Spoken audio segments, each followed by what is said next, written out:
Hello everybody and welcome to our latest video showing our actual development version of Command of the Sea. Today I would like to show you our sinking and capsizing model we've implemented.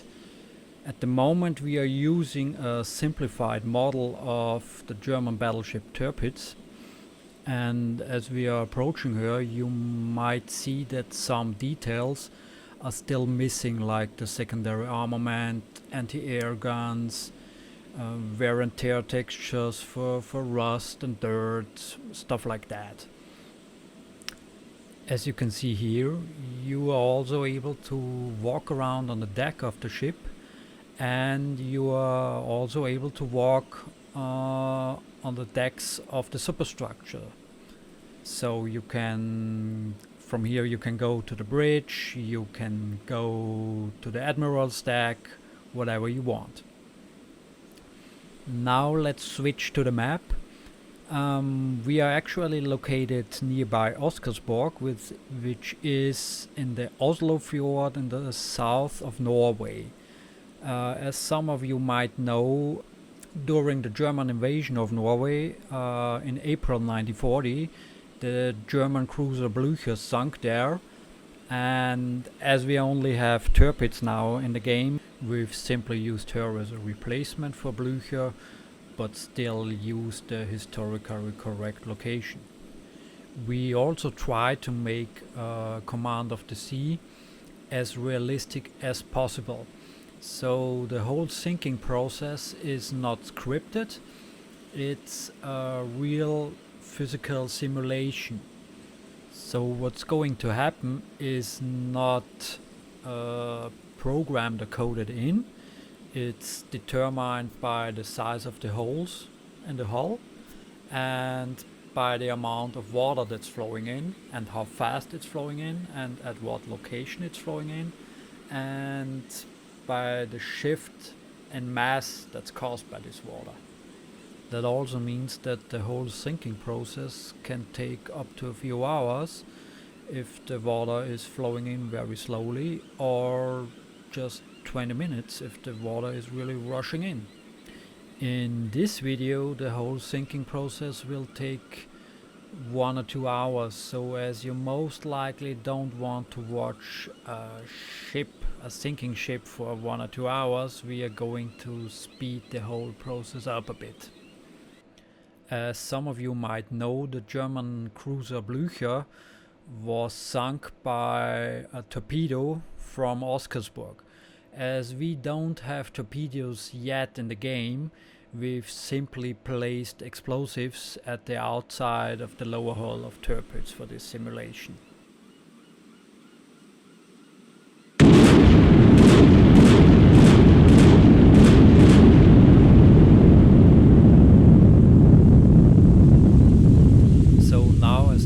Damaged, the water starts flowing in, and we are going to fast forward with different camera positions to the next interesting scene. In the lower right corner you can see the actual date and time. It should say 1940 here, and here you can see how long the whole sinking process takes in real time.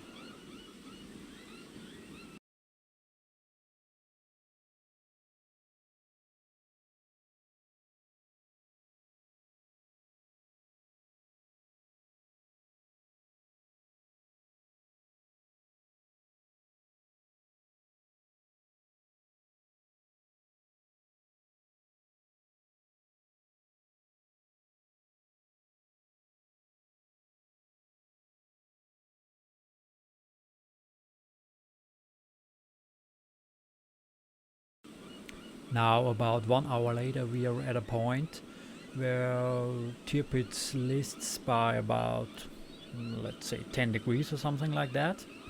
And we are at a point where water starts flowing into the boiler room. So you will see that the smoke from the funnel starts to disappear within the next few minutes.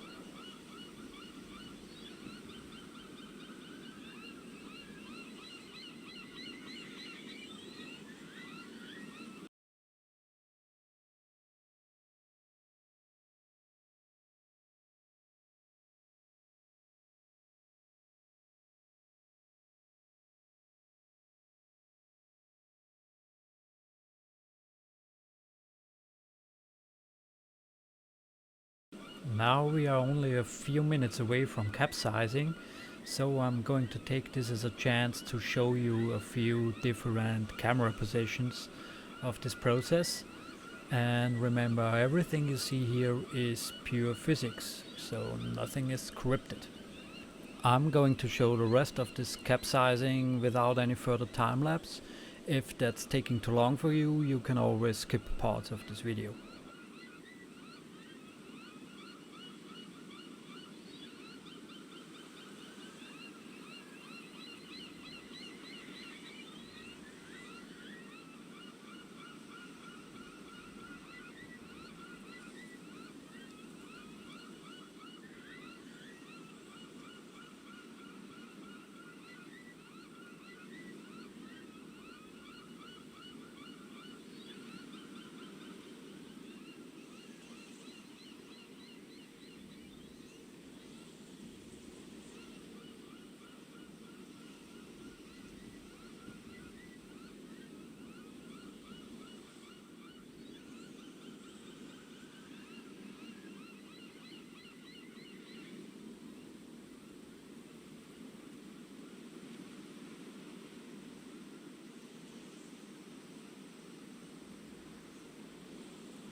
Now we are at a point very close to capsizing. We just need to wait a few more seconds.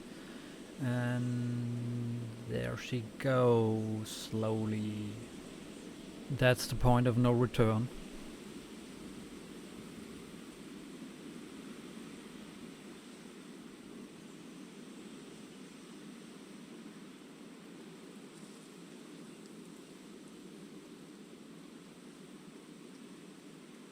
From this camera angle you are able to see how the air is pressed out of the ship, and these air bubbles are not placed randomly. They are located exactly where the leak in the hull is, and they will also disappear once the nearby compartments are fully flooded. That's only a small detail, but we thought that adds a lot to the realism of the whole sinking process.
now we're almost done with this little snippet of our development work, and maybe you can join us on this little journey to develop this game. We are on Facebook, we are on Twitter, we have a website, CommandOfTheSea.com, and just have a look.